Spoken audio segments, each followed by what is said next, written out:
নাটকের মানুষ নাটক থেকে কত দূরে যাব টানে তো। আর নাটকের এই ক্যারেক্টারটির একটা টুইস্ট আছে যেটা লাস্টে যে রিভিল হয়। সামনে দুই তিনটির কথা হচ্ছে, খুব দ্রুত একটি চুক্তিবদ্ধ হব। আর হ্যাঁ, আওলাদ আসলে অনেকগুলো বিজনেস করে, তার মধ্যে একটি বিজনেস হচ্ছে টাকার বিজনেস। না, ফাঁকে ফাঁকে নাটকের কাজ তো করেছি। নাটকের মানুষ নাটক থেকে কত দূরে যাব টানে তো, সেই টান থেকেই মাঝে মাঝে কাজ করা হয়। আসলে ব্যাটে বলে মিলে অবশ্যই কাজ করা হয়। ক্যারেক্টার একটা বড় ফ্যাক্টর। ক্যারেক্টার মানে হচ্ছে যে ক্যারেক্টারটার জন্য আমাকে ভাবা হচ্ছে। আর শুধু ভাবলে তো চলবে না, আমারও ভালো লাগতে হবে। সব কিছু মিলে যদি ব্যাটে বেলে হয় তাহলে তো কাজ করতেই চাই। ফাঁকে ফাঁকে কাজ করা হয়। আর প্রায় প্রায় 6 মাস পর নাটকে কাজ করছি।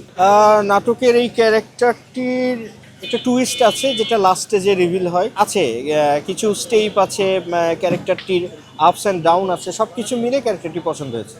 মানে যাদের মেনে নিতে কষ্ট হয় তাদের সংখ্যা বোধহয় নিতান্তই বলার মতোই না। মানে আমি সেই জায়গা থেকে আমাদের ইন্ডাস্ট্রি বোধহয় অনেক দূর এগিয়ে গেছে।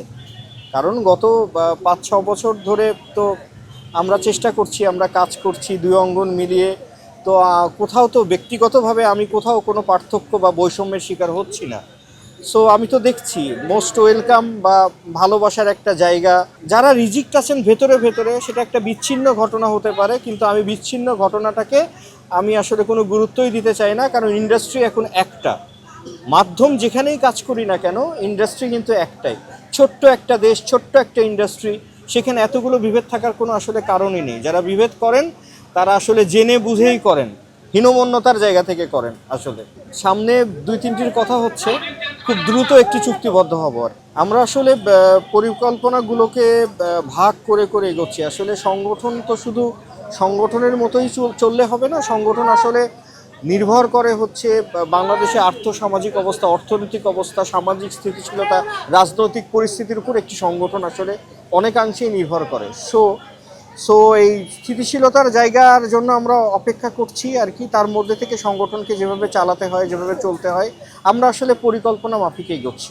হ্যাঁ, আওলাদ আসলে অনেকগুলো বিজনেস করে, তার মধ্যে একটি বিজনেস হচ্ছে টাকার বিজনেস। পুরাতন টাকা লেনদেন হয়, ডলার টলার এসব চেঞ্জ হয়।